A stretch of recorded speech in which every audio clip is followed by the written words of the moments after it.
Hello, welcome to another episode of Winged Victory, brought to you by the National Museum of World War II Aviation. This is the second half of our conversation with Bill Klaers, our CEO and the CEO of Westpac Aviation. In the first half, we heard some of the story about how this went from a T-Hangar in Rialto, California, to a purpose-built facility, the finest warbird restoration facility in the world, at least according to Rob. You only get Rob today. Scott is busy talking to some people about a docu-series that is being filmed here. But I wanted to just take a moment to mention that this story will probably be ongoing. We talked for a long time with Bill, and there's still a lot more to say. So I hope you'll enjoy it. Stay with us and enjoy. Well, then it's starting to trend to, okay, well, how do you go back and start building them to where they're more realistic? Well, nobody liked that, because there's a lot of crap in these airplanes. And people are like, I want it simple. And you got a lot of pilots that they needed it simple. Yeah. You don't want a couple more levers over here or things over here and stock stuff. So, but that in our minds, that's kind of where it started with. And then, we started researching microfilm and how do you get microfilm and where do you get it from? And, we innovated a program with Angelica, our office manager, of how do we put this in CDs or something. At the time, it was drives, because that stuff was just kind of coming out. And I think we really spearheaded that to the nth degree. And then Paul Allen came along with his group, and that was the epitome right there. Yeah, that's really kicking the eye. Well, I was the guy that had the money, and I'll tell you, that collection that he has there is to this day is one incredible deal. I mean, I did an appraisal twice for the IRS on his collection, and just to see what he got, nobody wanted an early air. Nobody wanted, an early one hit by it. Yeah. Nobody P40B. They didn't want it. Yeah, an early P40. They wanted a later one. That was the thing. And to be able to innovate and take those airplanes and then have the technology of the microfilm and the drawings, and go back and recreate what was supposed to be in there, and even trying to find the stuff. Yeah. It's not always there. But I mean, it got down to exacting standards when they were doing the B-17, we were one of their major contractors, and we were doing spot welding way ahead of anybody else. Spot welding isn't done. Just rivet it. Why would you spot weld it? Spot welding takes a lot more time because in the wars, they could have 20 spot welders sitting over there on a wall. Mm-hmm. And you go over it, it's got different arms and different shapes and different things. And you go Run down the line. Boot, walk over to the next one, and you just got it all done. Yeah. Well, we found out after we got our first spot welder, welding is the easiest part. It's setting it up. And how do you get the arms in there? And then you get 3 welds, and you got to take that all apart and disassemble it and put another one on and test it. It took forever. It took me months. I think it took me 6 to 8 months to certify the machine before you could even spot weld with it. And it was funny because I'm over there working and the guys in the shop hear this thing blow up. And I'm standing there holding 2 pieces of aluminum and the thing just welded, blew it up. And I'm just standing there like your hair's on fire, and you're going, what the hell just happened? And then you got to start all over again. So, I mean, those are the things that Westpac in its day, I think, innovated and started prior to a lot of other people. And I have to take my hat off to Paul Allen and his group because they had the money to do it. And he had the drive to have the best of the best. And the early airplanes that he did were just incredible. I mean, it was very innovative. But yeah, you built 2 airplanes with Paul Allen. We built a Thunderbolt. We did the Mustang. I think probably the one of the best ones we finished for Paul was Upapa E-Pop, which was the Mustang. That came out of the Dominican Republic. It had history. That was the first wartime, actual war history airplane you probably worked on, right? Yeah, it was. I mean, and that had to be done to exacting standards. That was, the criteria given to us is we don't want anybody to walk over and look at that airplane and say they never had that on it or this or that. So you had to do a ton of research that nobody ever did. To make it truly authentic. Yeah, you didn't want somebody to walk in there, and the guy was still alive that flew the airplane. Yeah. So at the end, this was going to go up to Arlington, Washington, and they put it in a revetment around a whole area that looked just like where he would have flown it, and brought the guy out. Alan DeCatney, word off, right? Yeah, Bud Tordoff. And Alan DeCatney had him in a Jeep, and they were just touring around Arlington Airport and happened to come across his Mustang sitting out there. And to have Jim and his grandson come out was incredible. And the scariest part about the whole thing was Bud got up in the airplane and he's looking around inside and he said, "There's something missing." My heart, it dropped because I'm thinking, no, we didn't miss anything on this airplane. And I said, "Bud, what is missing?" "Well, there's a P tube and it's supposed to be right over here." Well, they have a clip underneath the seat or wherever it was, which is where the P tube was. But they never put it there. He goes, "Well, we always kept it on the side over here. We're not going to go reach underneath the seat, But he was the guy that was the most rewarding thing in the world, to sit there and look at the airplane and question everything and say, "This is the way I flew the airplane. This was so incredible." That's validation. Well, and he shot down an ME-262 with it. So you're asking Bud, you said, "Bud, how did you shoot down an ME-262? And he said, "I didn't." He said, "I was shooting at something else and he flew up in front of me and it flew up." All's fair. But I mean, those are the moments that you live for. And, and we were getting ragged on, by a lot of the guys. Why would you do something like that? Build a sport flyer, build it like this. Why do you want to go do that?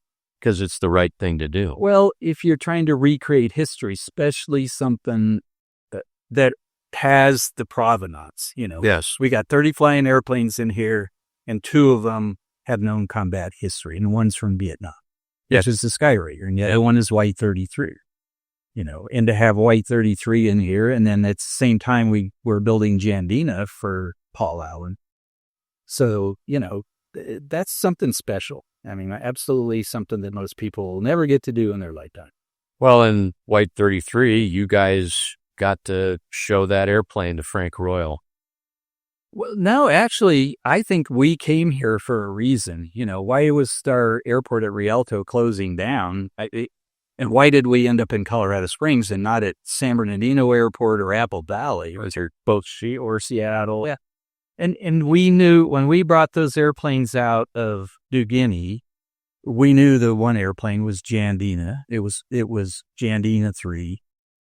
And it had J.T. Robbins' name and it had the mechanic's name right on the side. You didn't have to worry about that. But White 33, all we had was a 3.3 on the tail. And, you had Jerome Gettler, J.T. Gettler was on the side of the cockpit, which really threw us off because J.T. Gettler flew in a completely different group than the 39th Fighter Squadron. So until we moved here, and you keep saying, why did Westpac end up in Colorado? Well, the day Frank Royal walked in this hangar with his son, and his son said, "My dad flew P-38s in the war, and we hear you have some here."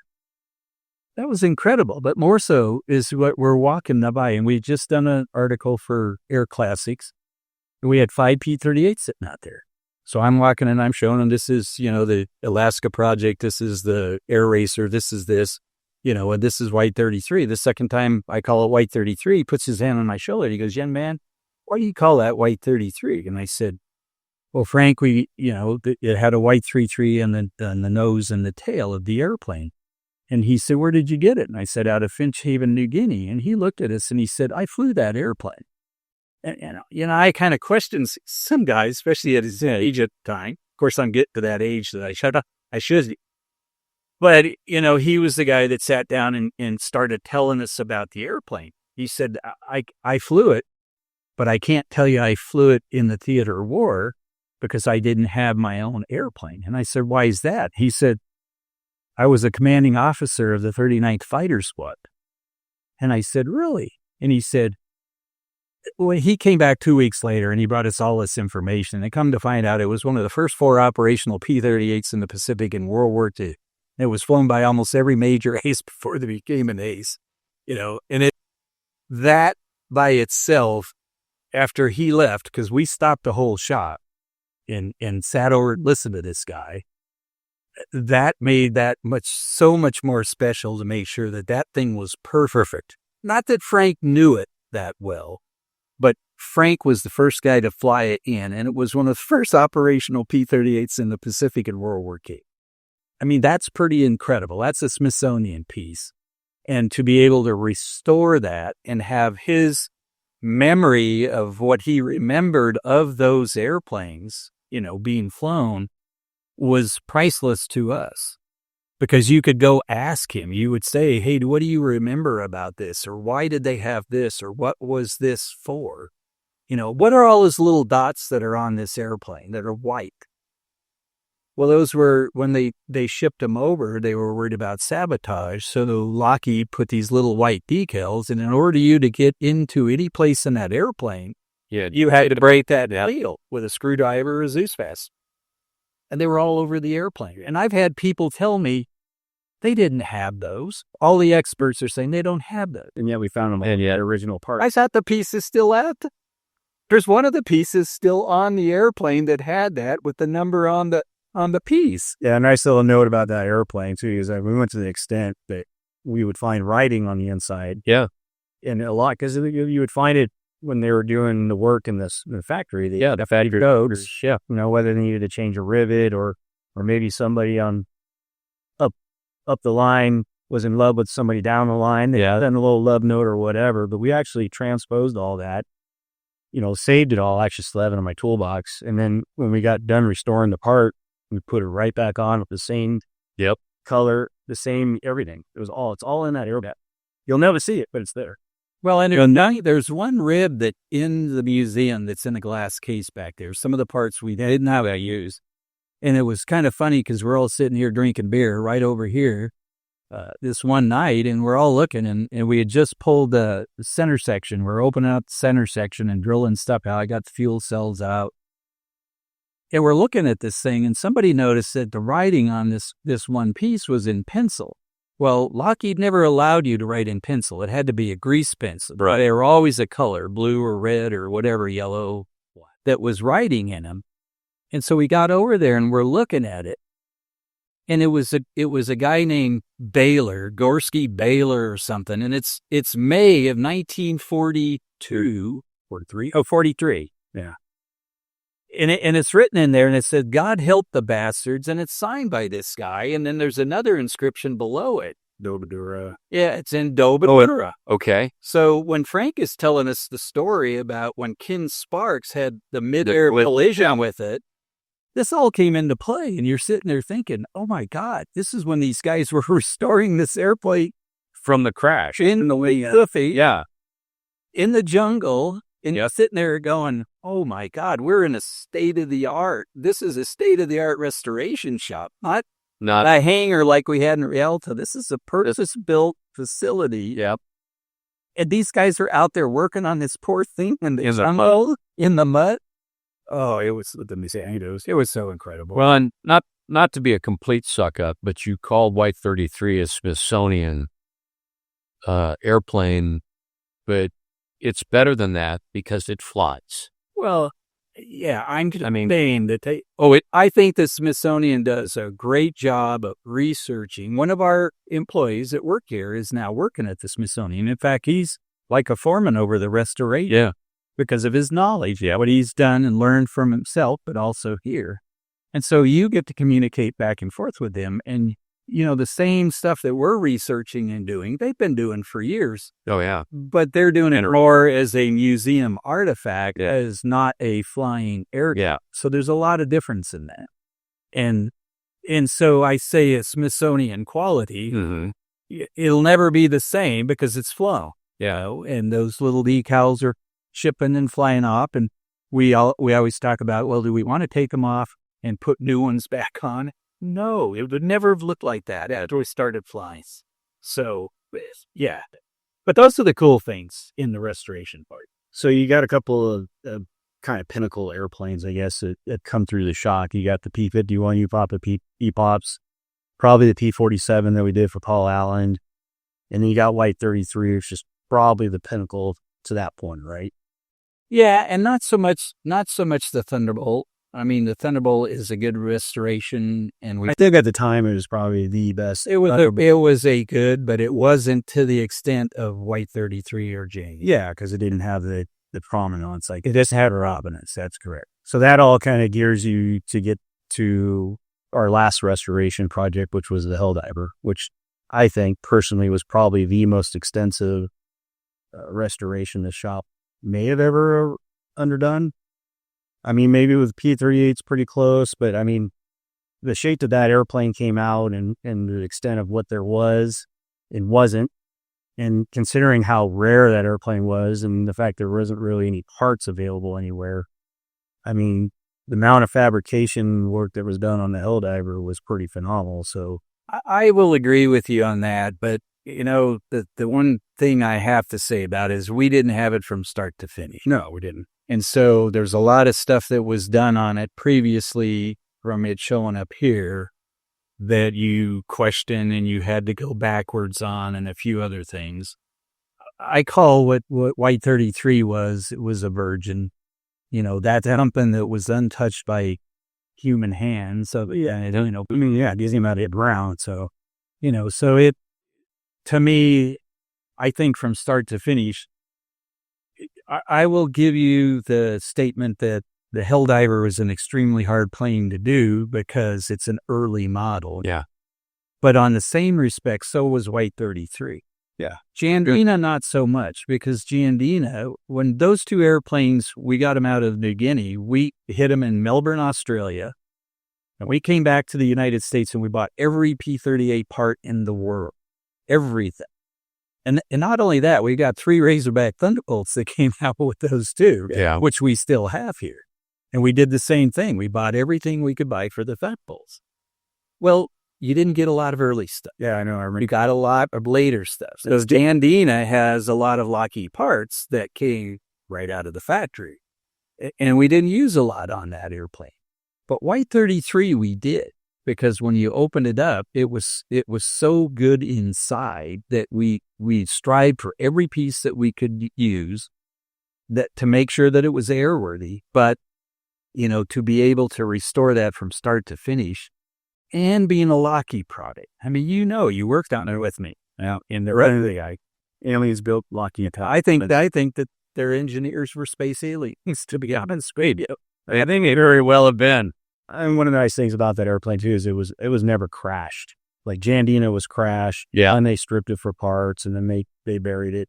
Where White 33 just got old, so it wasn't out crushed anywhere. And when they put it in the hole, and then the coral did the weird thing where it covered every calcifite, which kept the water off of the aluminum. So you wouldn't believe how much of that is actually original. People would look at it and go, "There's no way." But once you cleaned it up, it was like, this is all really nice stuff. Yeah. So how did you said that the Helldiver came out of another shop. How did that project come about? Well, I mean, we just did a deal here. It's, that airplane was brought out in whatever year out of Lake Washington, 84, I think. Yeah. Somewhere in there. And then it went through a legal battle because the Navy tried to take it and keep it. And they did take it, keep it for a while, but a judge gave, clear title back to the 2 kids that got it out. Yep. And then it went through several different hands until it ended up here. But most of the center section the work was being done on it. And I think really that's what was of the airplane that they got out of it. Yeah. There were other parts and pieces that showed up with it because I think they I think they got like 4 airplanes or 4. They got 3 Helldivers, but 2 of them were, I think, Dash 5s, and a couple of Wildcats, probably FM2. But Mike Rawson ended up with all of this. Yeah, Mike, I think, scoured the country, and he was getting parts and pieces and, all kinds of things that he collected to put together. So the thing that when you say to me, if you don't have total control, you don't know what you started with and what's real in the airplane. So when I say that White 33 had 33% of the original parts, you know it. I know it. And not only that, like the wings, we were able to procure 3 wings, early style wings, which were original Lockheed parts. So you take that on top, you still have a Lockheed part, and so but because it didn't have its original wing anyways, because it'd be we did. I know not out of factory because it had a midair and they had to replace the wing at some point. Well, that's right. It probably was not flying with the stock wing that came out of it. That's yeah. And you get this from wannabes all the time, that are asking, they're trying to say, is it a real airplane? Are you building an airplane? You try to restore everything to the best of your ability to do it. You have to make it a flying airplane, so you don't go over and reuse parts that aren't airworthy. But, you got to have somewhere in there, you got to figure out that is White 33. And when a guy like Frank Royal walks in here and knows the airplane and can identify it and do what he did was incredible. And it's just like you said, Scott, if it was a later airplane like Jandina, it was taken to the same spot in Finchhaven, which was a depot for airplanes. They used it for spare parts. Yep. Why did Jandina have nothing and White 33 had everything still in it? Yeah. Because it was an early airplane, and it flew till early 45, I believe, before it went to Finchhaven. None of those parts are interchangeable. Yes, so we don't know these, but they were all in White 33. They weren't in Jandina. They needed an engine or they needed something. They stripped it and they used it because they're not flying early airplanes anymore. Right. Same thing with the Razorback Thunderbolts. We got 3 Razorback Thunderbolts out of there. And those airplanes are early. They were already into the bubble canopies. So the one that's sitting over there in the museum right now has the complete turbo supercharger systems in it, everything, the whole tail. And it's like a time capsule for us. Yeah. Because that's what it looked like in the theater of war. And when you get the experts that come out here and say, they never had that in the airplane, I could walk over and say, there it is. And I can tell you that part came from the factory. It was never added in or changed, or this was not a field modification. Right. So you can't tell me that. This thing tells me the story. So what was the hardest thing we had to deal with when it came to restoring the Helldiver? What was the biggest hurdle? Was it something on the airplane? I mean, I know that we had to build the majority of that airplane, but I think everything was just because, you do Thunderbolts. We've done 4 or 5 Thunderbolts. We've done 2, 3, probably 3, maybe 4 P-38s. Mustangs. We've had multiple Mustangs. We've had all kinds of stuff.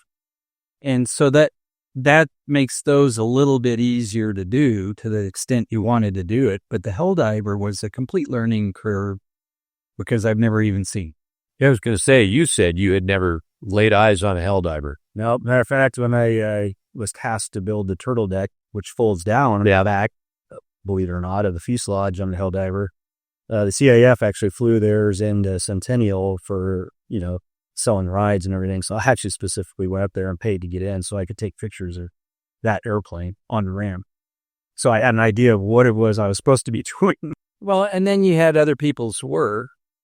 So you're trying to figure out where they were going with something and, how you were going to complete it.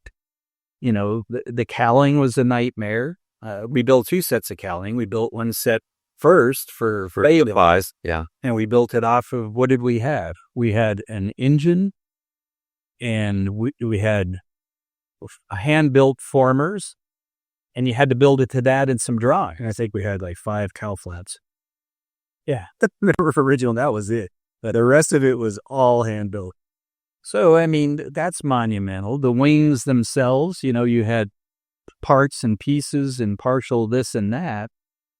But all that is a big jigsaw puzzle. Yeah.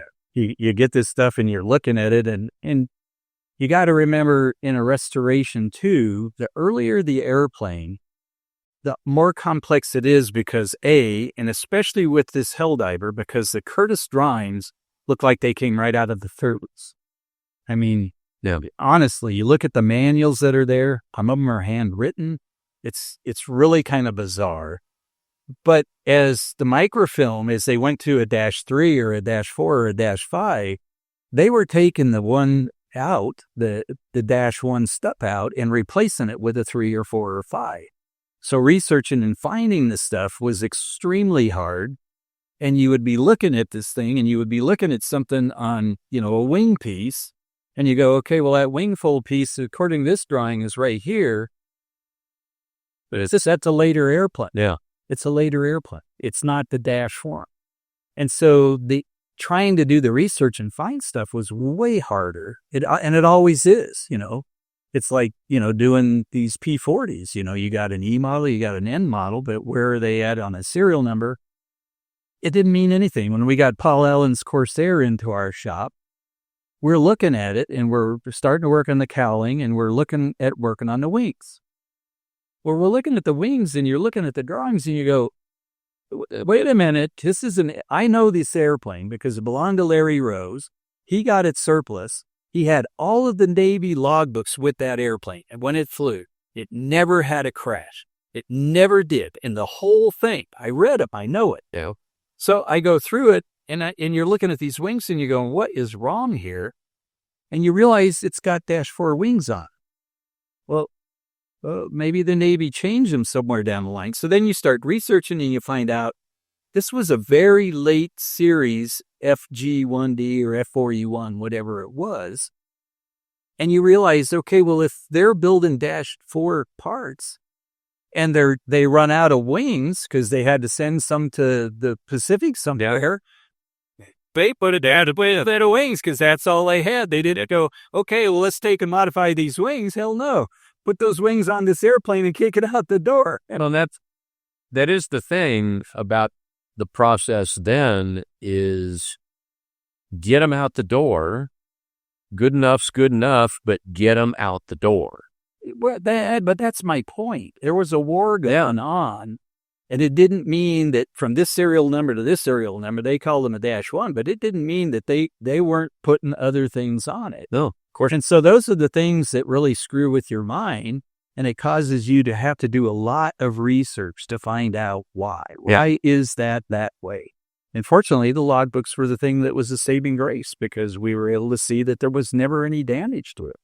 And you can tell those parts were not, they were not retrofitted. No. Like the expert that came in here when I was working on the gun bay nose of the P-38, and I'm in the mill forming shop. And this guy walked in and said, what is that little portal thing in the nose there? And I said, it's a gun camera. And he looked at me and he said, they never had gun cameras in that model. And I said, really? I said, well, why do you say that? And he said, they didn't have them until this, and he was a bookworm.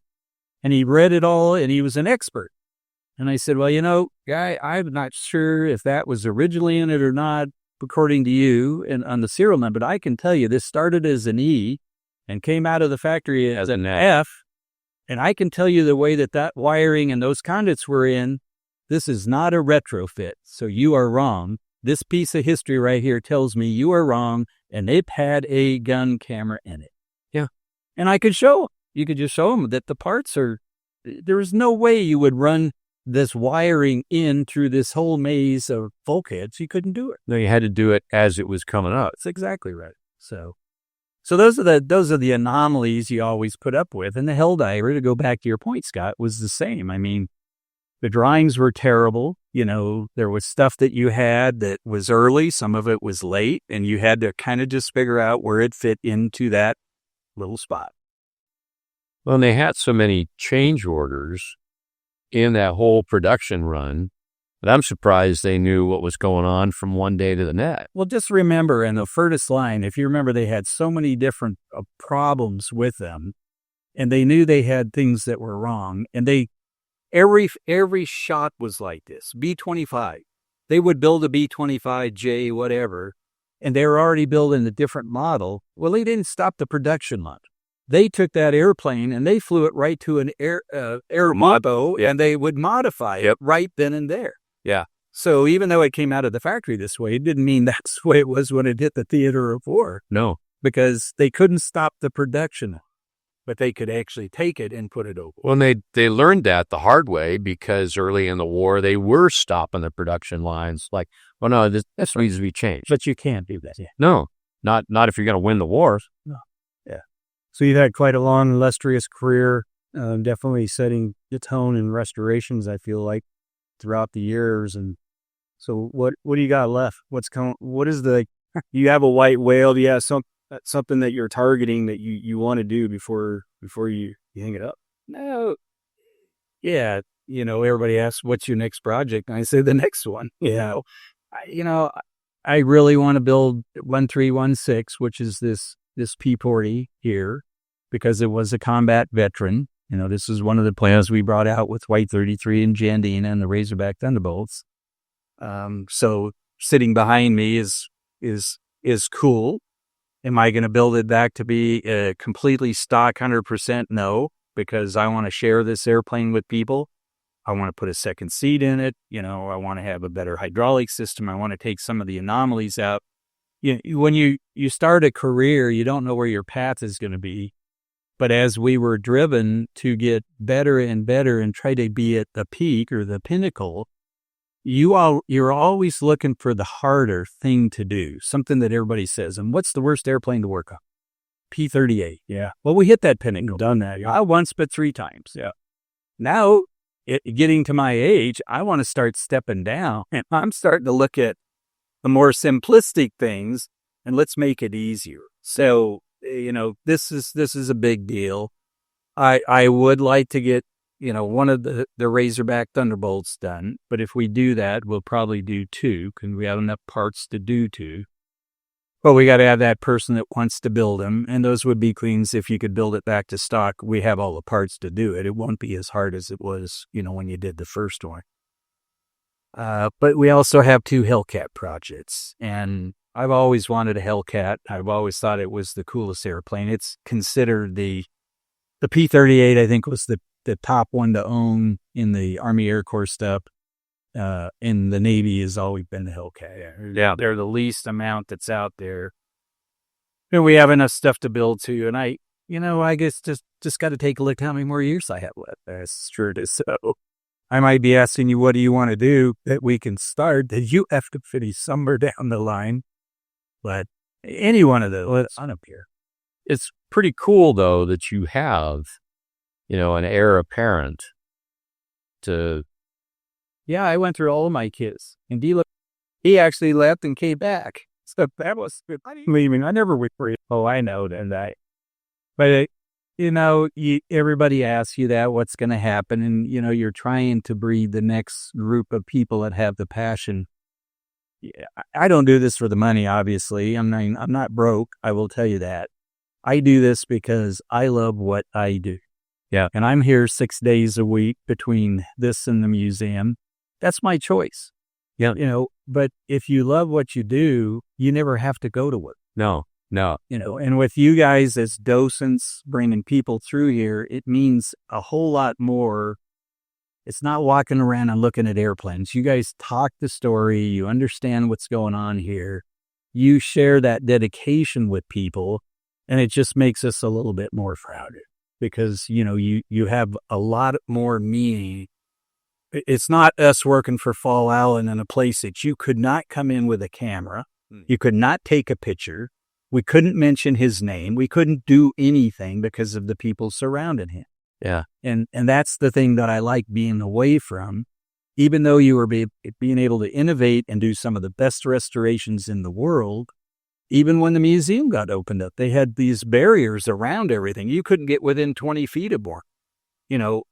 Be proud of what you have, but how do you inspire kids if you can't let them get up and next to an airplane? So, the sharing part of it, I had no idea that this was going to be a two-seater. That is going to be so huge. Yeah, you got to do a lot more before you'll ever get your sin. No, I just kidding. Hey, short of sodomy or treason. Well, you know what? You like to share it, and I love giving back to the museums when we do our volunteer days, appreciation days. But this is a unique way to get somebody in a fighter. Yeah. You could do it in a Mustang, but we don't have a Mustang. Everybody asks, why don't you have a Mustang? And I said, if you walk in and write me a check for $3 million, I'll fly back east somewhere or wherever, and a week later I'll have us a Mustang flying in here. But you don't have a P-38 or a Helldiver or the only FG-1D Corsair, F-3A. So F-3A, sorry. Brewsterville, sorry. So I doing that. I think we got to kind of leaving off on that. Yeah? Yeah, I think we're running a little bit long. My boss is telling me I need to go to work here pretty soon. Oh. So, Slave driver. Yeah, he is. So I'd like to thank you for coming and sit down with us again, being our second guest. And I'm sure we're going to do this more than one through two times because the story is... Yeah, other way down this, I'll go back and try to recreate my history because I know I got a lot of stuff out of sequence there, but that's okay. There's still a lot that I never discussed. But, and I appreciate you guys doing what you do. And I know it's a lot of work. Everybody thinks they're just going to come in and start doing podcasts. And, we got the Stevens over here that's, helping us and a lot of other people. And it's, I had never watched a podcast in my life until this came on, and I think you guys are all learning. You're getting better by the time. I see numbers are increasing, and I think it's great. I've never been able to tell that story to anybody before.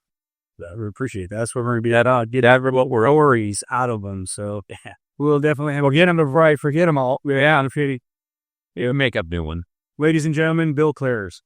Hey, thanks for coming. Thank you. Thank you for having that. So that's the end of part 2. And a lot of really exciting stuff in this second part. I had no idea this was going to be a two-seater. And your dad said, I'm going to have to work real hard to qualify for a ride. And you can believe I'm going to work as hard as I've got to do that.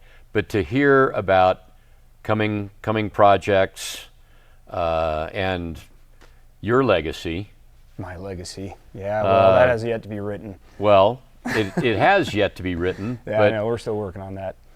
But we're going to see that. Yeah. And and I can promise you that if I can get through the T6 training without killing myself, you will. Then I'm looking forward. This has always been one of my favorite airplanes. Yeah. And I've always wanted to fly a P-40, so being my partner in all this, I'm sure that we could work something out.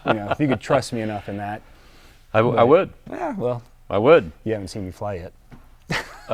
Yeah, actually I have. Oh, okay. And it didn't look scary from where I was. So yeah, we're talking, the evolution of restorations, from the very beginning to what this place has turned out.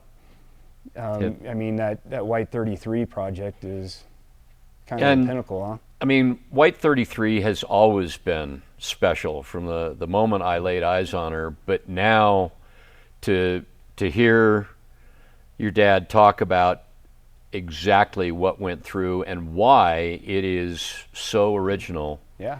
That's a priceless aircraft. Yeah, and for us in the shop, the day Frank Royal walked in here and we were able to put the two together and realize that we were building this for somebody essentially now. Yeah. Because he said, he was going to stay alive long enough to see it fly. And he did. And let me tell you, when you're getting to that point on a part and you're like, well, I think it's good enough. You would go, yeah, but if I give it a little bit more, it's just perfect, and so you would do that and you would see that in everybody's work. Like it just kind of elevated everybody to not only get it done sooner, but to really get it done and have it done right. Exactly. And to have him, to be able to bring him out, and we didn't bring anybody else out. We didn't have any press. We didn't do anything. It was Frank Royal and his family in first flight. Steve Hinton did the first flight in it, and he got to see his airplane fly again. And then 3 months later, we were able to put him in a Cessna twin engine and took him up next to his airplane, flying formation with his airplane. which is as close as you can get to putting him in the airplane, because obviously it's only got one seat. Yep. Which will be nice about the P-40 here, because it's the only fighter we'll have here with 2 seats. Well, But I mean, those are special things. I mean, that's kind of what you live for in this whole thing. And speaking of White 33 flying, I think she's scheduled for our last fly day in October. Yeah, in October we'll be doing a fly, the last fly day. We have our PBY. Well, I think by the time this comes out, PBY fly day will be out and done. So yeah, that'll be the last fly day we have is the P-38. It's always a huge fly day for us. Yeah. And again, you know, by then, or by the time this comes out, we'll probably be done flying for all the production for the docu-series that we'll be filming. So we'll be pretty worn out by the time you hear our voice on this. Well, you'll certainly be worn out. It's going to be a lot of work, but you know, that's what you live for. Like my dad said, you know, 6 days a week. Well, lately it's been 7 for me. Yeah. And I love it. You know, I don't even mind it. Like, I just want to get back in here and get the next thing. Well, going. that's when you know you're doing the right thing. Yeah, I mean, like you said, you don't go to work when you love what you do. Nope. You know, and it is work. I mean, it isn't a day that I don't go by that I'm not bleeding, or, you know, my back doesn't hurt, or I'm just flat out tired. But man, it is. That's 100% worth it. That's the best kind of tired. Yeah. And so we'll have many more of these things. yes, that's the plan. Many more with him. So many stories. I mean, he started going off on the little out of the restoration realm and in more of the stories. And I'm telling you, we could do 18 podcasts off of just the stories that come out of, you know, the stuff that he's done. Well, so we'll definitely do this again. We've got some more stories to tell as well. Yeah. But again, for all of the museum dates and events, see our website, worldwar2aviation.org. And please, if you like what you hear, and subscribe, and like, subscribe, share. Yeah.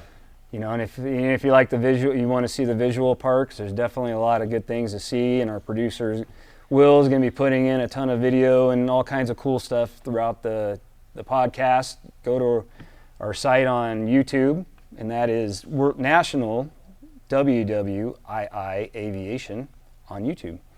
Like and subscribe there, and it all helps. So, well, for myself, Rob Gale, and my inestimable partner, Scott Klaers. Well, now. But thank you, I guess. Be well out there. Stay safe. Thank you.